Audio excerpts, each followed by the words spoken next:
जय सच्चिदानंद। परम सत्ता की शक्ति को निरंतर विश्वास और सतत प्रार्थना से जगाया जा सकता है। कैसे? हम प्रैक्टिकल अनुभव करते हैं। परम सत्ता माने महाप्राण। निरंतर विश्वास, हमको अंतर जगत में जब विश्वास होता है तभी विश्वास के साथ जो प्रार्थना हम बोलने लगते उनके साथ विश्वास तब होता है तब प्राण शक्ति उनके कनेक्ट होती है। या इसलिए कहा गया सतत प्रार्थना से जगाया जा सकता है। आपको उचित आहार लेना चाहिए और शरीर की उचित देखभाल के लिए भी आवश्यक सब करना चाहिए, परंतु भगवान से निरंतर प्रार्थना करनी चाहिए। प्रभु, आप मुझे ठीक कर सकते हैं, क्योंकि प्राण शक्ति के अणुओं को और शरीर की सूक्ष्म अवस्था को जिन तक डॉक्टर अपनी औषधियों से साथ पहुंच नहीं सकते, आप ही नियंत्रित कर सकते हैं। औषधियाँ और उपवास के बाह्य घटकों का शरीर कुछ लाभप्रद परिणाम उत्पन्न होता है, परंतु वे उच्च आंतरिक शक्ति के और प्रभाव नहीं डाल सकते जो कोशिकाओं को जीवित रखती है। केवल जब आप ईश्वर की ओर जाते हो और उनके रोग निवारण शक्ति को प्राप्त करते तभी प्राण शक्ति शरीर की कोशिकाओं को अणुओं को निर्देशित होती है और तत्क्षण रोग निवारण कर देती है। क्या आपको ईश्वर पर अधिक निर्भर नहीं होना चाहिए? अभी ऐसे भी रोग आ रहे हैं प्राण शक्ति से ही डेवलप कटते हैं। अभी कोरोना है, कोरोना डॉक्टर से शक्तियों से ऊपर की ओर है। अभी उनको निवारण नहीं मिला है। क्यों? कोशिका का रोग है, वायरस है, अति सूक्ष्म है। उनको प्राण शक्ति से ही आप उनको बाहर निकाल सकते हो। चाहे कोमा में चला गया हो, आप उनकी कोशिका में जब प्राण डालते हो तो कोशिकाएं जीवंत होती है। कोशिकाएं अति सूक्ष्म है। परमाणु से ऊपर की बात ये कोशिका में होती है। जब कोशिकाएं में प्राण जाता है तो एक घर्षण होता है, एक विद्युत उत्पन्न होती है, और विद्युत जब कोशिका में, अणु में, फिर कोश में, फिर इनके बाद बाहर आती है। तो ऊपर से जब प्रकाश आता है, जिस तरह सूर्य भगवान की किरणों से पाक अच्छे होते हैं, इसी तरह आपके अंदर कोशिका में जब प्राण डालते हैं तो कोश में आते हैं। कोश में नस नाड़ी में होते होते सोल शरीर में आता है और रोग निवारण शक्ति वहां से ही पैदा होती है।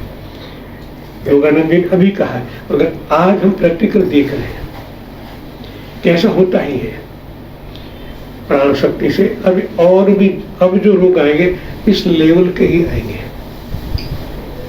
तो आपको एडवांस नहीं प्राण शक्ति दिया, आप कुछ भी कर सकते हो। कोशिका से ऊपर का जब आएगा तभी तो विश्व में कोई ऐसी शक्ति नहीं उनको मिटा सके। जो ईश्वर मुख है, ईश्वर विमुख होते हैं, ध्यान करते हैं, उनके पास ही ऐसी शक्तियां होगी।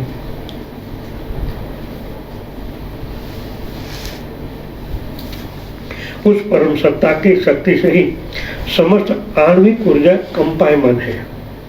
अभी हम प्रैक्टिकल देखा, योगानंद जी तो लिखे हैं कि उस परम सत्ता की शक्ति से ही समस्त आणविक ऊर्जा कंपायमान है। परम सत्ता की शक्ति कौन? प्राण। प्राण शक्ति शायद आणविक कहा है, पारमाणिक भी हो सकता है, उनसे भी आगे की हो सकता है। और भौतिक सृष्टि की प्रत्येक कोशिका प्रकट कर रही है और उसका पोषण कर रही है। जिस प्रकार सिनेमा घर के पर्दे पर दिखाई देने वाले चित्र अपने अस्तित्व के लिए प्रत्येक कक्ष प्रोजेक्शन बूथ के आने वाली प्रकाश किरणों पर निर्भर होते हैं। हमने देखे ही, पहले बाहर में दिख सकते थे, अभी तो सब अंदर हो गया, वरना प्रोजेक्टर जैसा लिखता है किरणें निकलती पर्दे पर। तो क्या है? प्रकाश के अणु का ही खेल है, उनको चलाने वाला यही परमात्मा है।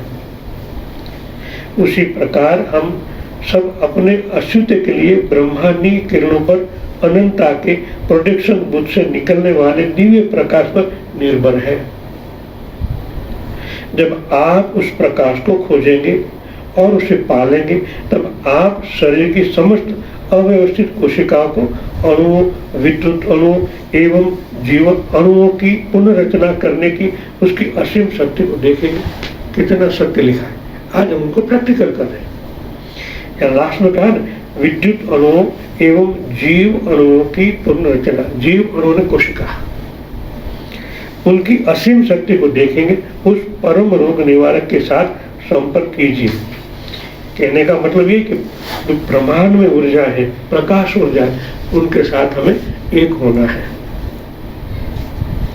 और आगे उन्होंने लिखा है, प्रथम सेल्फ रिलेशन प्रसन्न मंदिर इंस्टीट्यूट कैलिफोर्निया में उन्होंने प्रवचन में कितने साल पहले अणु परमाणु की बात योगानंद जी ने की। अभी हम उनको फॉलो कर रहे हैं, अनुभव में ला रहे हैं। योगानंद जी पहले किया था, उनके साधकों को पहले ही दिया गया था, मगर वो फॉलो न कर पाए। मैं भी कभी यही सोचता हूँ कि परमात्मा ने इतनी शक्तियां दी है, मगर कोई फॉलो करने वाला ही नहीं है, तो मेरे साथ चले जाइए। इसलिए आपको जागृत कर रहा हूँ, थोड़ा वहां समय काटो या थोड़ा बढ़ा दो, तो बड़ी जिम्मेदारी है हमारी। ये शक्तियां इतनी प्रैक्टिकल होता है। अभी वो देखो, उनको रायपुर वाले को आज वाइब्रेशन पॉजिटिव, जहां बैठे होता है आणविक सत्ता सर्वव्यापी तत्व है। आपका एक शब्द निकला, इधर वहां कार्यरत हो जाती। तो भविष्य में तो ऐसे भी कितने और भी होंगे, हम अभी से तैयार नहीं होंगे तो आप, अरे मेरे पास नहीं है कुछ, आपके पास सब है, मगर आपने इतना ध्यान ही नहीं दिया। होता ही है।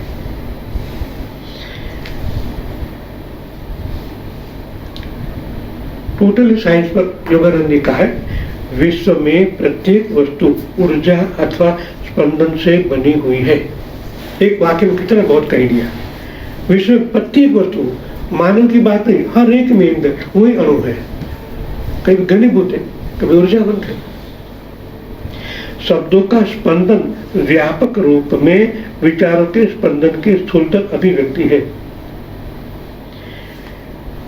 समझो, शब्दों का स्पंदन व्यापक रूप में विचारों के स्पंदन की स्थूलतम अभिव्यक्ति है। सभी व्यक्तियों के विचार इधर आकाश में स्पंदित हो रहे हैं। तो आज हमने चर्चा में लिया, योगानंद जी वर्षों पहले कह दिया है।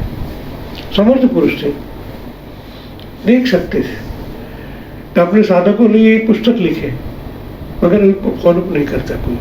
मैं तो कैलिफोर्निया की पुस्तक लिखा है, कैलिफोर्निया 16 अक्टूबर 1938 में कहा है। जो उनके साधक आज समर्थ होते और भी कितने सूक्ष्म बना सकते, जागृत हो सकते थे। मैं कैलिफोर्निया गया था उनके आश्रम में, तो वहाँ के जो गादीपति को देखा, मेरे को धक्का लगा। कह ये गादीपति अभी तो ये मणिपुर और अनाथ चक्र में घूम रहे, इनके साथ लाखों साधकों को क्या होगा। तो हमें उनसे भी जागृत रहना है कि हमारे पीछे की जो पीढ़ी ओम तपन का जो है वो ऐसा ही रहना चाहिए। जब आप संपूर्ण समर्पित हो जाओगे परमात्मा से, तो उपलब्धि तो है। इनसे आगे की जानकारी परमात्मा देने के लिए तैयार है, मगर हमारी पात्रता बनानी है।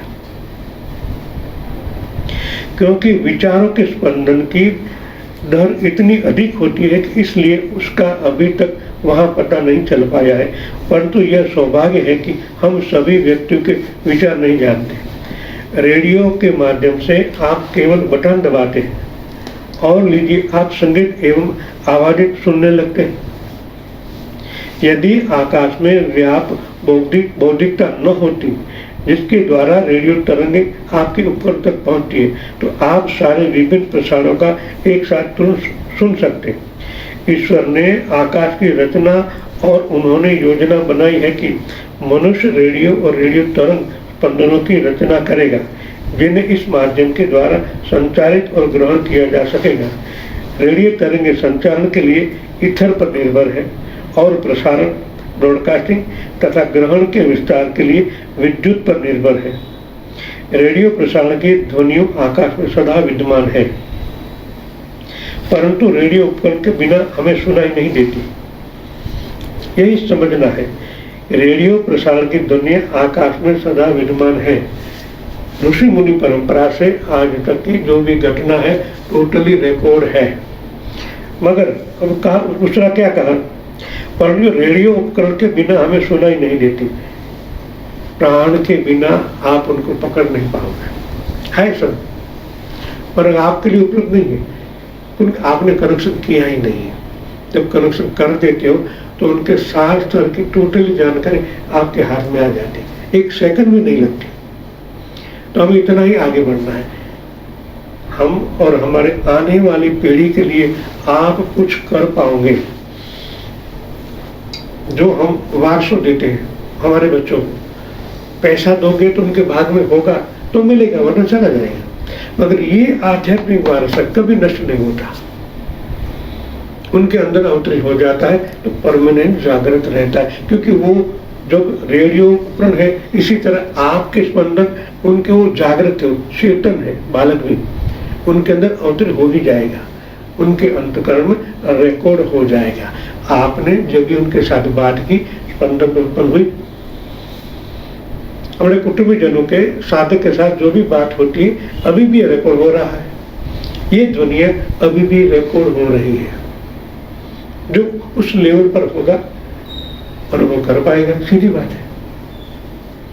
तो हमें करनी ही चाहिए, हम बोलेंगे नहीं तो क्या होगा, हम रिकॉर्ड नहीं करेंगे, सुनने में रहेंगे तो आने वाली पीढ़ी के लिए कुछ नहीं होगा। मैं घर क्यों छोड़ा, घर को हो गया, फिर आने वाली पीढ़ी अभी जो जागृत है उनको आगे बढ़ाने के लिए छोटे कुटुंब से बड़े कुटुंब में आना पड़ा। और तभी आप धीरे धीरे, मेरे माध्यम हूँ, आप भी परमात्मा के माध्यम बन पाए, वाइब्रेशन को अच्छी तरह समझ पाए, तो आने वाली पीढ़ी को भी मिलेगा। वारसागत हमको देना है आध्यात्मिकता, पैसा तो उनके भाग में है, मिलेगा ही, शायद हमसे अच्छा कर पाएंगे, हम ऐसे क्यों ना सोचे। हमारी सोच से आज के बच्चे वर्तमान अनुकूलता से साथ एक हो गए हैं, 100% अच्छा ही होगा। पुरानी सोच और नई सोच में एक डिफरेंस है। आज जो बिजनेस हो रहा है आज की नई सोच के हिसाब से हो रहा है, तो आप नई सोच आगे ही बढ़ेगी, हम शायद पीछे रह जाएंगे, तो हमारी सोच पुरानी है। आज वैज्ञानिक जब कितने आगे बढ़े, हम नहीं कर पाते, बच्चे कर पाते हैं, तो उनकी चिंता भविष्य की करनी ही नहीं है, क्योंकि हम हमारी सोच से ही दुखी हो रहे हैं। हम सोचते बच्चे ऐसा ही बने, उनका भाग कुछ अलग है, तो आप दुखी हो, वो नहीं होता है, वो तो अपनी मस्ती में ही है, कि कुदरत उनके साथ भी कनेक्ट है। अगर हम सोचते कि मेरे इच्छा की सब ये कर नहीं रहा,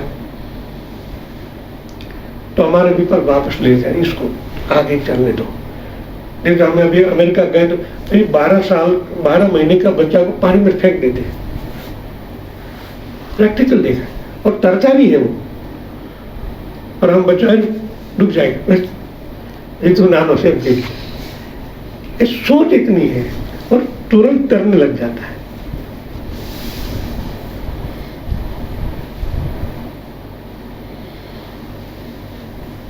भौतिक विश्व की प्रकृति पर वैज्ञानिक सिद्धांत प्रस्तुत करने के लिए काल्पनिक आकाश को मानना आवश्यक नहीं है, परंतु हिंदू धर्मशास्त्र आकाश का उल्लेख एक सूक्ष्म कंपायमान पृष्ठभूमि के रूप में करते हैं। अभी हिंदू धर्म अपना कितना हमारे ऋषि मुनि परंपरा का आगे था। इन्होंने लिखा है कि हिंदू धर्मशास्त्र आकाश का उल्लेख एक सूक्ष्म कंपायमान पृष्ठभूमि के रूप में करते हैं, जिस पर सृष्टि अध्यारोपित होती है। यह आकाश के अंदर की सभी खाली जगहों का भर देती है, और ये कंपन शक्ति ही सभी प्रतिरूपों का एक दूसरे से अलग करती है। आकाश शून्य इथर कहते हैं उनको।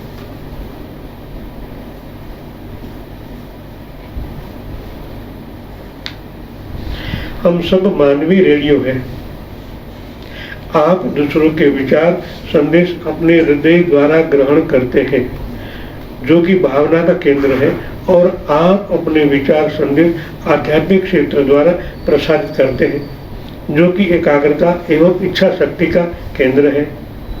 आपका एंटीना विद्युत ग्रहण का आकाशीय तार मॉड्यूला आग्नेय चक्र में है। सुबह में कसरत करते हैं, केंद्र है ब्रह्मांड के साथ जुड़ने वाला, और आग्नेय चक्र जागृत करने वाला।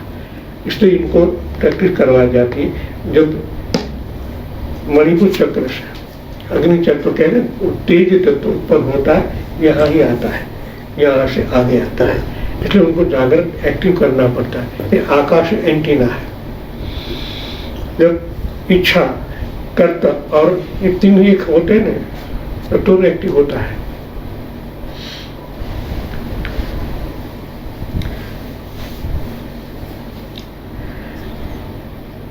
इनका अभ्यास करने से हम और भी गहराई में ईश्वरी तत्व को और परमात्मा को, जो ईश्वरी तत्व उनकी शक्ति है और ईश्वर अलग है।